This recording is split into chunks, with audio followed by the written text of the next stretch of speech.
What it do, homies? We back with some more casual geographic. This time he's telling us about animals we never seen like this before. Let's go ahead, shut up and turn it up. Ma! Ma, come outside. There's a moose or a buffalo or some shit. They're fighting. Hey, no.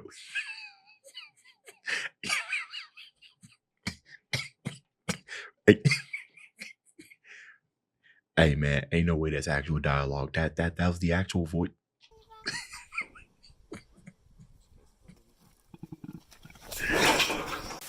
Do you know what this is?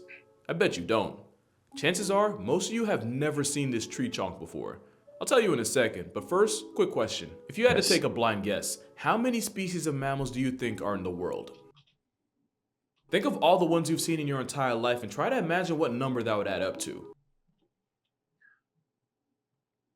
335,004. The answer? 6,495.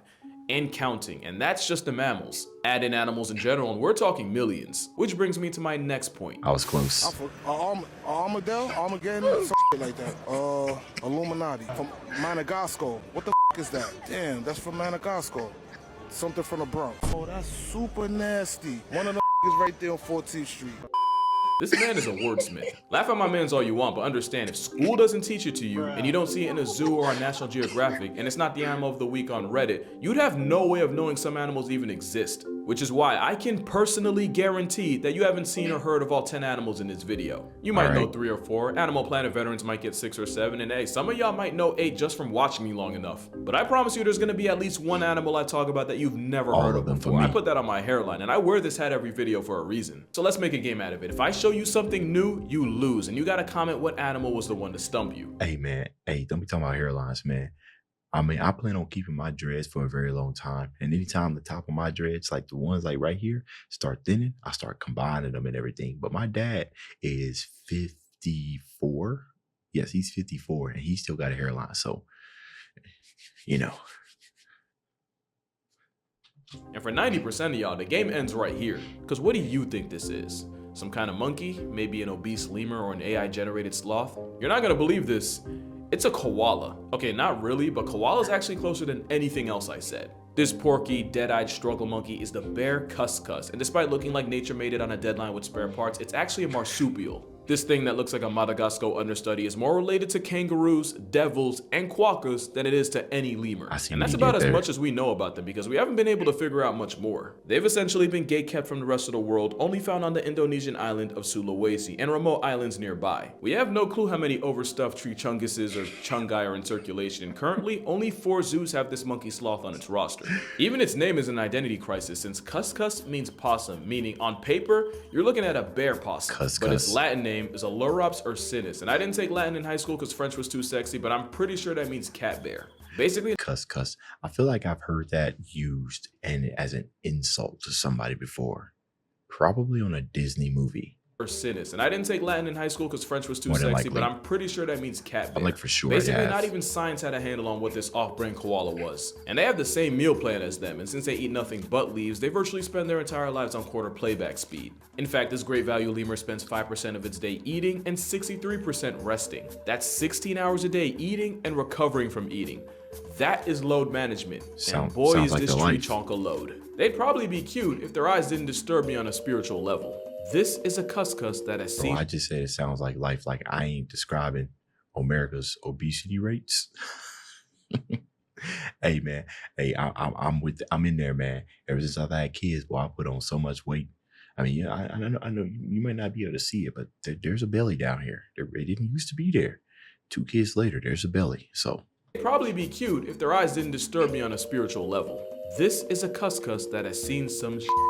And clearly they never recovered since they're painfully shy and will even cover themselves with leaves if they see you first since they're terrified of humans and only live in the most isolated areas of the forest. Also, this is a Dalad bear cuscus and they're a lot cuter, but it also looks like a wombat that got severely laced. But with them being highly rare tree-loving marsupial introverts, it makes sense that you've probably never seen them before. But the next animal is probably the biggest one you've never heard of. This animal has been called 6 dissimilarities, and it's because it honestly looks like a wildebeest, buffalo, bear, and friends all did a fusion dance and this was the outcome. This absolutely absolute unit is the takin, and they can stress the scales at up to 800 pounds of pure confusion. Nah, they didn't use the fusion dance, bro. That's strictly Patara earrings right there, 100%. The takin is essentially a giga goat, with their closest relatives being the mountain goat and the chamois. And yes, the mountain goat isn't an actual goat because that makes sense. The Sichuan takin actually shares a range with the giant panda, and they use that nose to heat up air before it hits their lungs. That nose job of necessity also makes it look like a moose that got too cocky with a beehive, which is no joke how they were first described by scientists. I won't do this for every animal, but its Latin name, Budorcus taxicolor,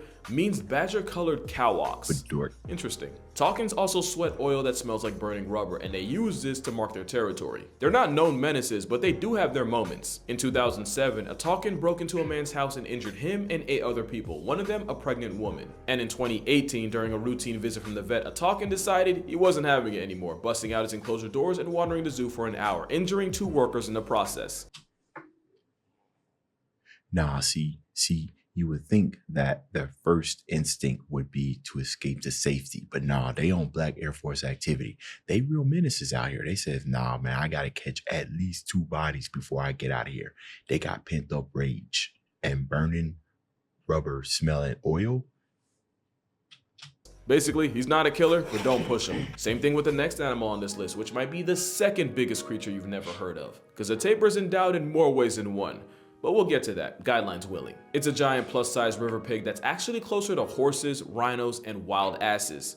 Oh, and donkeys too. They're also the national animal of Belize. Shout out to Belize if y'all out there. There's 4 types of tapirs, and the Malaysian one might just strike a nostalgia nerve if you ever played Pokemon, because Drowsy was actually based on the travel-sized Oreo elephants of Asia. Yeah, you know what? That's the point that I was about to make. I was gonna say, because I played Pokemon a lot, and when I get the time, I still do play it, and I know that they draw a lot of influences from pretty much anything, but obviously animals and everything. So I bet you. It says you never seen animals like this before. I wouldn't be surprised if big-time Pokemon fan lovers can see a resemblance to one Pokemon in each and every single one of these animals, because sometimes they be the people who designed the new Pokemon, they be pulling from like the deepest corners of the earth for inspiration. Because I definitely see some of those influences in these animals. If you ever played Pokemon, because Drowsy was actually based on the travel-sized Oreo elephants of Asia. According to mythology, this tapir was associated with the Japanese Baku, and the Baku were said to feed on the dreams of people, especially nightmares. The IRL tapirs are pretty chill for what they are, even though they can get into the neighborhood of 700 pounds. But they have the dental facilities to bite clean through your arm, so they're definitely one of those F around and find out animals. One family found out when a tapir nearly ripped a 2-year-old in half during a supervised visit in a Dublin zoo. But for the most part, this boneless river rhino is just a flaccid-faced gentle giant that I kinda wish the world was more aware of. I mean, just look at the teeth on this little guy. You can't tell me that's not cute. Speaking of babies and where they come from, tapirs must have made a deal with the devil we don't know about, since they have a 5th leg long enough to use as a tripod or as a DIY back scratcher. When it comes to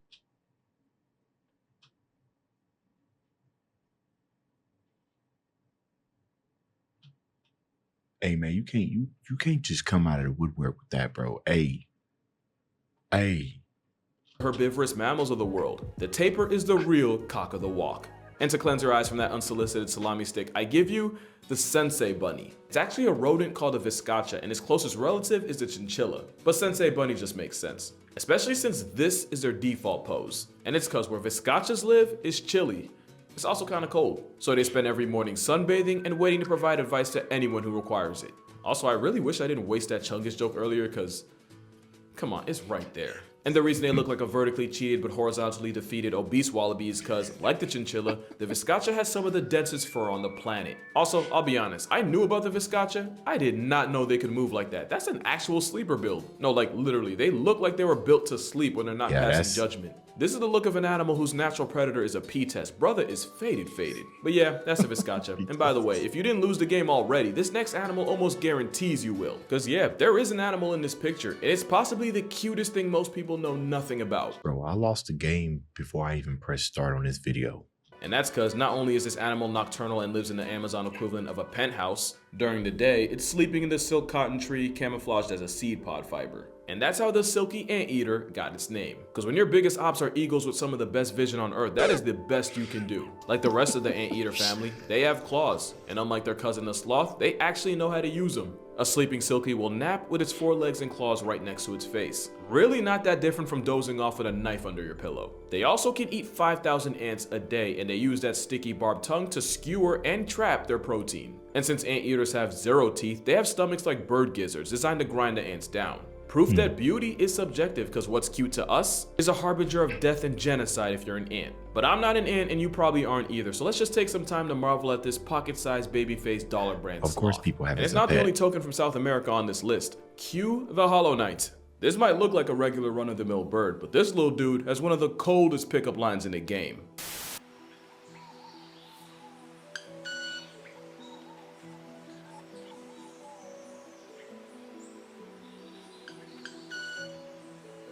He mooning people? That's pretty cool. That is a club-winged mannequin singing a love song with his feathers. Basically, this small bird from Central and South America has modified flight feathers, and by vibrating them, the mannequin shoots a shot with a specialized sound that varies by bird. Some mannequins do a solid violin impression, others sound like fireworks on the 4th of July. Wow. Also, they make this sound by shaking their feathers 100 times a second, twice as fast as a mascot for ADHD, the hummingbird. And they do all this while dancing. They're really the Michael Jackson of birds. And I'm not even gonna pretend like I know. They do all this while dancing. They're really the Michael Jackson of birds.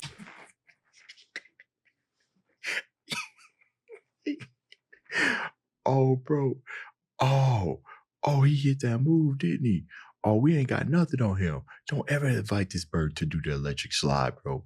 Oh my goodness, that boy gonna show up to the cookout and outdance everybody. Everybody. The hummingbird. I gotta and see they that do again. all this while dancing. They're really the Michael Jackson of birds. And I'm not even gonna pretend like I know everything. I didn't even know they existed until like a week ago. And if it wasn't for a certain holiday, this next animal might not exist, period. Also, I know the whole crab thing has kind of become a meme, but we're gonna have to talk about how many animals' endgame is a rabbit. This is the second animal here that isn't even remotely related to them, yet stole most of their design. The Bilby is another marsupial, meaning this and Snorlax monkey are basically family. The greater Bilby can be found in the harsh, arid deserts of Australia. Now you might be asking, is there a lesser Bilby? And yeah, there was. And now they're dead. So clearly not good enough. The greater Bilby's not that far behind since they're endangered, which is pretty wild for an animal that only gets pregnant for 2 weeks. Not even exaggerating, at about 14 days, Bilbies have one of the shortest cook times of any animal. I feel like this is definitely an animal I've seen in like a Disney movie or something like that. Bilby, the name even sounds familiar. Maybe I've seen it in a video game, but it definitely sounds familiar. Like something you could transform into in a video game or something. They're also a close relative of the bandicoot.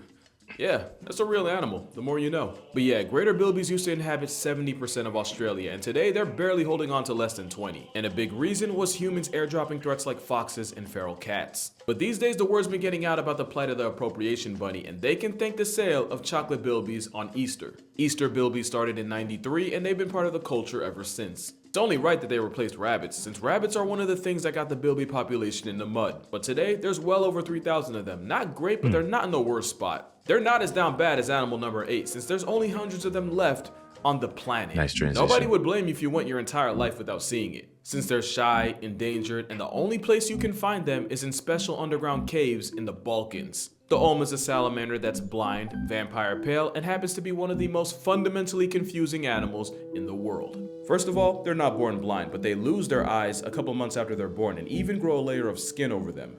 Yet they can still detect and avoid light. The Olm can go a whole decade without food by storing important nutrients in their liver. Nah, bro, everybody lost with this one, because ain't no way. Ain't no way, boy. You have to be real deep into your studies if you know what this is, because what?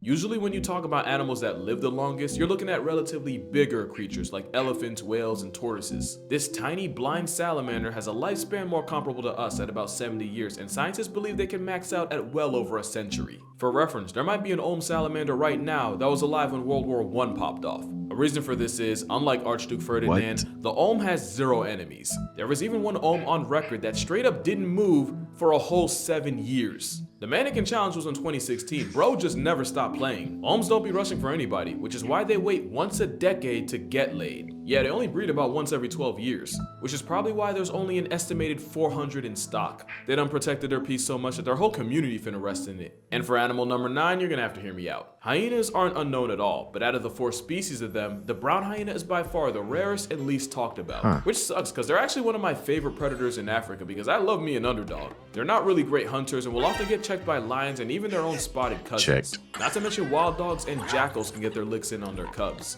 But brown hyenas are also major kleptos that'll pocket kills from their competition. Sometimes they'll body a 5v1 against cheetahs and walk away with their food and their pride. 2 things I think are pretty dope about them is 1, even though they're not dogs, brown hyenas have a social structure a lot like a wolf pack with the 2 parents and all their kids. And number 2 is that they managed to turn an abandoned town into a nursery. There's an old ghost town in the Namibian desert that has no trace of humans, yet brown hyenas use the desolate houses and empty mines as dens to keep their kids in while they go grocery shopping, which can mean up to 20 miles of walking a day. One famous hyena mother has apparently lived in these forgotten ruins for 15 years and even raised 9 generations of cubs and counting. Moral of the story, hyenas deserve better and Simba really ain't shit for putting them out like this. But that ain't even close to how hard humanity has violated the last animal here. Wait, Simba. Yo, wait, don't that blame go to Mufasa? Didn't he banish him to the Badlands? Got him out of there? Badlands, that's what it was called. I'm trying to remember Lion King 2. I'm pretty sure, unless I'm mistaken, wasn't it Mufasa who did that? This isn't a raccoon, skunk, or a cat. It's one of the members of the cat side of the carnivore family, specifically called feliform, which makes this result of an over-the-hedge orgy more related to hyenas than they are to the raccoons they cosplay as. The African civet is only one of over a dozen species of civets seasoned across Africa and Asia. The raccoon colorway is actually a form of camouflage since the patterns break up their outline and makes it harder to spot them in the bush. You might not have seen them in the flesh and fur, but you might have heard about them, especially if you drink coffee, because the world's most expensive and gate-kept coffee, Kopi Luwak, is made from the coffee beans found in the poop of the Asian palm civet. How they literally put 2 and 2 together to come up with that, I don't want to know. And of course, this demand can lead to civets being captured, caged, and force-fed coffee beans in order to supply. Full disclosure, I don't drink coffee, so I really wouldn't know, but there's no way it can be worth it. And it's not even the only civet to get its brown eye exploited by people. That was a wild sentence. That was a wild sentence, bro. Hey, man, I know people be getting into like exotic foods and stuff like that, the forbidden type of stuff where you got to be of the highest at highest, but I don't know if you can pay me to do that. But here's the thing, I'm sitting there thinking about like common food, like hot dogs, you know what I'm saying? Isn't that made from like the leftovers or something like that? Who knows what else is in that leftovers? We could possibly be eating that type of stuff already and not even know it, bro. It probably was in your baby's Similac. You don't even know. That's just the thing. So ignorance is bliss, I guess. I don't know. African civets produce a musk, this white, nasty smelling stuff that scientists like to call civet butter. Civets use it to mark their territory, but somehow people figured out they can use its butt glands for perfume, specifically Chanel No. 5. And they get the juices they need by scraping it from the civet's pink balloon knot. Like I said, bro, ignorance is bliss. So if you have some Chanel on deck and it says natural ingredients on the bottle, there's a good chance it came from, yeah. But yeah, civets in general are pretty cool. They can actually be super affectionate when raised by people. And if I had to pick a favorite, I'd have to go with Austin's palm civet. Literally only because I think they're cool looking. I mean, you're gonna tell me I'm wrong? So yeah, that's 10 animals you've probably never seen before. Except when I was making this list, I was stuck at 11 and could not decide what animal to leave off. But then I realized I have free will, and this is my channel, so y'all get a bonus animal and probably my favorite animal on here. Ladies and gentlemen, I give you the tree kangaroo. Specifically the Goodfellows tree kangaroo. Like the name suggests, this kangaroo's entire personality is trees. They're mad awkward on land, but they can jump from a height of 3 stories and fully tank the fall damage. They're kind of like the cuscus because of where and how they live. A lot of people in the same area as them have no clue they exist. They have a very pleasing color palette to their skin. I like that. The way that the face is kind of like red. I love that color. But unlike the cuscus, who looks like the drop bear Aussies keep warning us about, the Goodfellow genuinely looks like a tree-loving teddy bear. And it's not just them. There's 14 flavors of branch bears, including the incredibly rare tenkyle, with only hundreds of them alive today. And the Wandiwa tree kangaroo, who scientists genuinely believe went extinct after going off the grid for 90 years, until they randomly just popped up out of nowhere. And for y'all that don't understand, it's like the science equivalent of Tupac being alive this entire time in Cuba, proving that when it comes to nature, the only thing we know for sure is that we really don't know much at all. But that's gonna do it for this video. Make sure to check out my TikTok and Instagram for Drink more water. consistent uploads as you wait for the next video. And if you'd like to support this channel even more, becoming a patron on Patreon earns you access to exclusive content, videos before I post them, and you can even help vote on my next video. In fact, if you're already a patron, you probably voted for this one. But like I always say, it's more for like leftover money you're not gonna miss. Don't feel like you have to give anything, because really, if you watched the video this far, you've done more than enough. But make sure you drink water, hug your mother. Do let me know how many animals I stumped you on. I'm actually curious. And I'm gonna see y'all in the next one. He's right. Viewer retention for our YouTube creators is everything. So, you know, if you guys watch it all the way through, kind of like how I have, that's just 15 minutes. It's even better when people rewind because it gives them additional view duration because they'll show the average more than the actual length of the video. Now, these are the type of view durations that only I can dream of, and it's probably because I make reactions. You've already seen the movie, not a movie. You've already seen the reaction, so you just skip past to your favorite parts, but it don't matter. Y'all let me know which animal stumped you. It's the end of this video. Dave's out.